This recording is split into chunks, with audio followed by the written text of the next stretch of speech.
इतना क्रोध, इतना क्रोध माता सुरुचि को था कि सुरुचि ने हाथ पकड़कर बेटे को सिंहासन से उतार दिया, सिंहासन, और उतार कर कहा, सुन, अगर पिता की गोद में बैठने का इतना चाव है, पिता की गोद में बैठने की इतनी ललकता है, तो एक काम कर, तुझे मेरे गर्भ से जन्म लेना पड़ेगा और मेरे गर्भ में जब आएगा तब जाकर तू पिता की गोद में बैठ पाएगा। उतार दिया। ध्रुव जी महाराज रोते रोते अपनी माँ के पास पहुंच गए। माँ, मुझे छोटी माँ ने गोदी से नीचे उतार दिया, मुझे छोटी माँ ने गोदी से नीचे उतार दिया। तो क्या बोलिए, अगर बैठना है पिता की गोद में तो परमात्मा का भजन करना पड़ेगा और परमात्मा का भजन करके मेरे गर्भ से तुझे जन्म लेना पड़ेगा। इतने में तुरंत उसी समय उसी पल सुनीति ने कहा, ध्रुव कैसी बात करता, तू माता पिता की गोद में बैठने के लिए रो रहा है, तू पिता की गोद में बैठने के लिए रो रहा है। अगर ध्रुव बैठना है तो परमपिता परमात्मा की गोद में जाकर बैठ, जिसकी गोद से कभी कोई नीचे नहीं उतरता, उसकी गोद में जाकर बैठ। ध्रुव जी महाराज ने पूछा, मां वो परमपिता परमात्मा कहां मिलेगा? मां पूछती है, पहले ये बता वो कहां नहीं मिलता? सर्वस्व, हर जगह पर, कण कण में, रसातल में, जलचर में, थलचर में, वायुचर में, हर जगह ही तो है। ढूंढते हैं, दुनिया के लोग ढूंढते हैं। कई लोग प्रश्न करते हैं, महाराज जी आप कहते हो कि भगवान सर्वस्व है, भगवान हर जगह पर है, तो फिर भागवत में जाने की जरूरत क्या है? मंदिर में जाने की जरूरत क्या है? सत्संग में जाने की जरूरत क्या है? तीर्थ जाने की जरूरत क्या है? अगर परमात्मा सभी जगह पर है तो फिर मंदिर, देवालय, तीर्थ क्यों, किस लिए? ओ भैया ध्यान रखना, गाय के नस नस में दूध होता है, पर गाय का दूध गाय के थन से निकलता है, आंख से नहीं, नाक से नहीं। उसी तरह परमात्मा सभी दूर होता है, पर मिलने का स्थान भागवत का पंडाल होता है, जहां वो मिल जाता है। सर्वस्व, थोड़ा डीले कम करिए, जो इको आ रहा है उसको कम करिए, बोलिए उनको, ये इको आ रहा है इधर ऊपर, उसको थोड़ा कम करिए। राधे।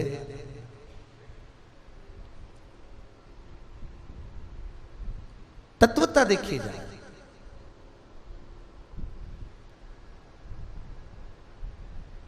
सुख का अनुभव कराया जाए। महाराज शास्त्र कह रहा है, भागवत वर्णन कर रही है, हवा सर्वस्व है, परमात्मा सर्वस्व है। मान लो तुम्हारी गाड़ी की हवा निकल गई, जिस 4 व्हीलर से तुम जा रहे हो उसके टायर की हवा निकल जाए और तुम किसी से पूछो भैया हवा चाहिए, तो क्या हवा तो सब दूर है? नहीं, वो तो सब दूर है पर हवा चाहिए। और तुम्हें लोग ज्ञान दें कि हवा तो सब दूरी है, हवा बिना तो आदमी नहीं है, और हवा अच्छे अच्छे की निकल जाती है, तो फिर ये तो ज्ञान की बात हो गई। पर जो चाहिए वो टायर को कोई ज्ञान चाहिए क्या? अरे बोलो तो सही, टायर को तो क्या चाहिए? हवा। तो क्या हवा तो सभी दूर है, तो क्या सब दूर की हवा हाथ से भर भर कर फूंक कर अंदर डाल सकते हो उसमें टायर में? नहीं। फिर कोई कहेगा सामने मशीन लगी है हवा डालने की, मशीन के पास जाओगे, मशीन वाला पाइप लगाएगा, टायर में हवा भरा जाएगी। बस हवा सब दूर है, उसी तरह परमात्मा सब दूर है। पर हवा में, हवा अगर टायर में चाहिए तो मशीन के पास जाना पड़ेगा, उसी तरह परमात्मा को मिलना है तो सत्संग में जाना पड़ेगा। वो मिलता है, ऐसा वो मशीन है, प्राप्ति का केंद्र बिंदु है। वो मिल रहा, बहुत कठिन। हमारे यहाँ माताएं बहुत सुंदर भजन गाती है, सांवरे से मिलने का सत्संग ही बहाना है, वो दुनिया वाले क्या जाने मेरा रिश्ता पुराना।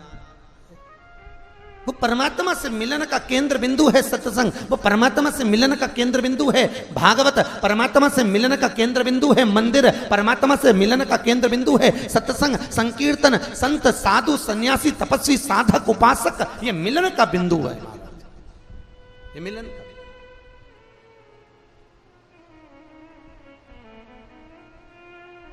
और नहीं तो फिर ये संसार में कोई कोई नु नथी रे, कोई कोई नु नथी रे, फिर ये संसार में कुछ है ही नहीं। महाराज ध्रुव जी पूछ रहे हैं, मां भगवान कहां मिलेगा? सब दूर, कण कण में है। मां कहां जाऊं उसको पाने के लिए? वन में चले जाऊं? वन चले जा, वन में भगवान है। हाँ है, जा। कौन माँ होगी जो अपने 4 साल के बच्चे को वन भेज देगी? आज की माँ 4 साल के बच्चे को अपनी गोदी से नीचे नहीं उतारती, छाती पे टांगे घूमने फिरे। कौन होगा? 4 वर्ष के बच्चे को ध्रुव जी महाराज को वन भेज दिया। गए ध्रुव जी महाराज वन में, पहुंचे, वन में जाते ही देवऋषि नारद मिले। क्या कर रहे हो यहाँ? महाराज मेरी माँ ने मुझे वन भेजा है, भगवान को ढूंढने आया हूं।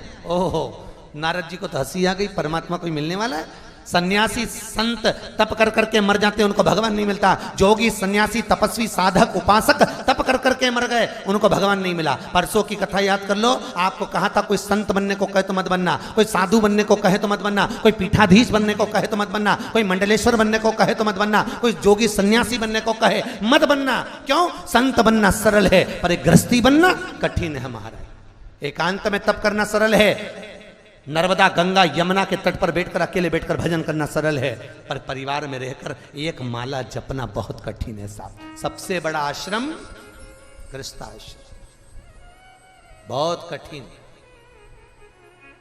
और फिर निवेदन करूंगा, एक एक शास्त्र उठाना, उठाकर देखना, जितने तप करने वाले थे, जितने सन्यासी, तपस्वी, साधक, उपासक, संत, महात्मा, इनको भगवान नहीं मिला। और भक्त को उठाकर देखना, एक मीरा, एक कर्मा, एक नामदेव, एक ध्रुव, एक प्रहलाद, ये साधारण से जो परिवार में रहने वाले थे, घर में रहते थे, कुटुंब में रहते थे, साधारण सी भक्ति थी जिनकी, उनको भगवान मिल गया, उनको भी लाभ। कौन से संत थे जो 7 शरीर ऊपर गए हो? कौन सा सन्यासी थे जो 7 शरीर ऊपर गए हो? पर भगवंत ऐसे थे जो 7 शरीर ऊपर गए। ग्रस्त में रहने वाले 7 शरीर ऊपर गए। राष्ट्र के 4 संत ऐसे हैं जिनके शव नहीं मिले, जिनकी बॉडी नहीं मिली, जिनका अंतिम संस्कार नहीं हुआ, जिनकी समाधि नहीं बनी। पहले नंबर पर मीराबाई, मीराबाई की बॉडी नहीं मिली थी, मीराबाई का शव नहीं मिला, मीराबाई की समाधि नहीं बनी। द्वारकाधीश के मंदिर में मीरा खड़ी होकर कहती है, द्वारकानाथ मेरे परिवार वाले मुझे लेने आए हैं, मैं जाना नहीं चाहती, इन्हें धक्के मार कर निकाला है। भगवान कहते हैं, मीरा कल सुबह पट खुलेगा, मेरी मूर्ति से आगे चिपक जाना, मुझ में समा जाना। दूसरे दिन पट खुला, मीरा दौड़ कर गई और द्वारकाधीश से जाकर जो गले लगी, द्वारकाधीश का नीचे का हाथ बीच में से चटक गया और मीरा उसमें समा गई। 7 शरीर जगत देखता रहा और मीरा भगवान में समा गई। कोई संत समाया, कोई साधु समाया, कोई तपस्वी समाया? नहीं। राष्ट्र के दूसरे संत हैं रामकृष्ण परमहंस, जगत जननी जगदम्बा की सेवा करते थे। और जगत जननी जगदम्बा की सेवा करते करते जगदम्बा ने पूछा, रामकृष्ण मांग। स्वामी विवेकानंद के गुरु रामकृष्ण परमहंस जी कहते हैं, माँ क्या मांगू आपसे? माँ कहती है, लाडले कुछ तो मांग ले, तुझे कैंसर हो गया है। रामकृष्ण परमहंस, तू बोल, मैं तेरा कैंसर का रोग मिटा दूंगी, तो बोल तो सही। रामकृष्ण परमहंस कहते हैं, मां जो भी दिया तूने ही तो दिया है, तो मैं तुझसे क्यों कहूं कि मेरा ये कष्ट मिटा दे। मां इतनी सी विनती है, जब मेरे प्राण छूटे तो मैं तेरी गोद में गिरूं, जिस समय रामकृष्ण परमहंस के प्राण छूटे थे, रामकृष्ण परमहंस की धर्मपत्नी शारदा दरवाजे पर खड़ी होकर देख रही थी, और उसी समय दूसरी शारदा प्रकट होती है और वो जगत जननी जगदम्बा रामकृष्ण परमहंस को अपने में समाहित कर लेती। सात शरीर, बॉडी नहीं मिली है, अंतिम संस्कार नहीं हुआ, समाधि नहीं बनी।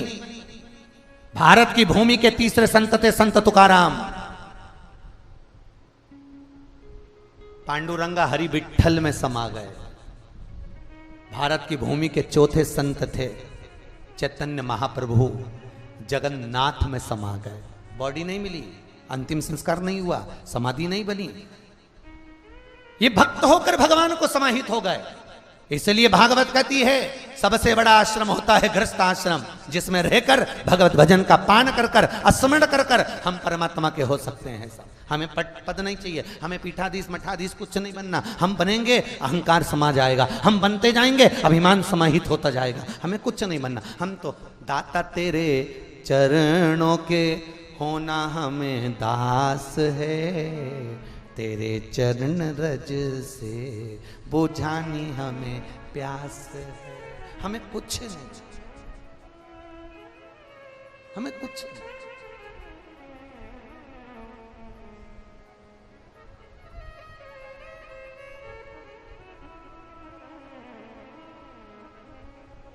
हनुमान चालीसा का पाठ कौन कौन का आता है?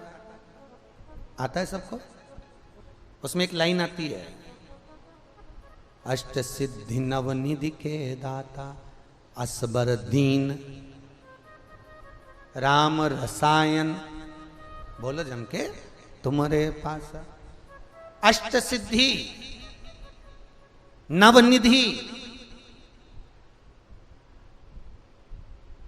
नवनिधि में तीसरे नंबर की निधि नील निधि। नौ निधियां कौन कौन सी हैं? आप लोग हनुमान चालीसा पढ़ते हैं तो आपको मालूम होगा। नौ निधि में तीसरे नंबर की निधि है नील निधि।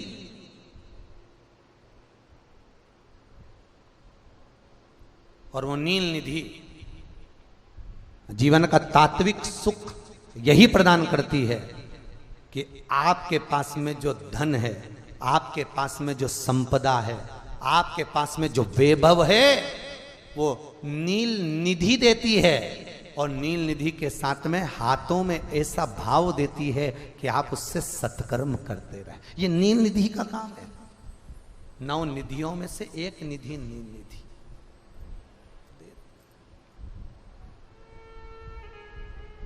भाव प्रधान महाराज ध्रुव जी महाराज पूछ रहे हैं भगवान कहाँ? सब दूर है, हर जगह। वन में भी देवऋषि नारद से कहा मुझे मंत्र दे दो। नारद जी ने मंत्र दिया, ओम नमो भगवते वासुदेवा। ये मूल मंत्र है श्रीमद् भागवत का महाराज, मूल मंत्र। और वो मंत्र जब नारद जी का मिला, ध्रुव जी ने साधना कर कर मंत्र का जाप किया। ओम नमो भगवते वासुदेवा, ओम नमो भगवते वासुदेवा। मंत्र का जाप ऐसा जप किया है महाराज, ऐसा जप करा, ऐसा तप करा ध्रुव जी महाराज ने, ऐसी साधना करी ध्रुव जी महाराज ने, ऐसी भक्ति ध्रुव जी महाराज ने धारण करी कि भगवान विष्णु का बैकुंठ हिल गया। लक्ष्मी नारायण के चरण दबाती दबाती बोली, प्रभु किसी बच्चे की आवाज आ रही है। भक्ति ऐसी होना चाहिए कि भगवान भी डोल जाए, पर भक्ति तुम ऐसी करते हो कि घर डोल जाए। भक्ति ऐसी करते हो, भगवान नहीं डोलता, घर डोलता है। मैंने भगवान की यहां पर बाल्टी भर के रखा था, पानी कहां गया? मैंने दूध निकाल के रखा था,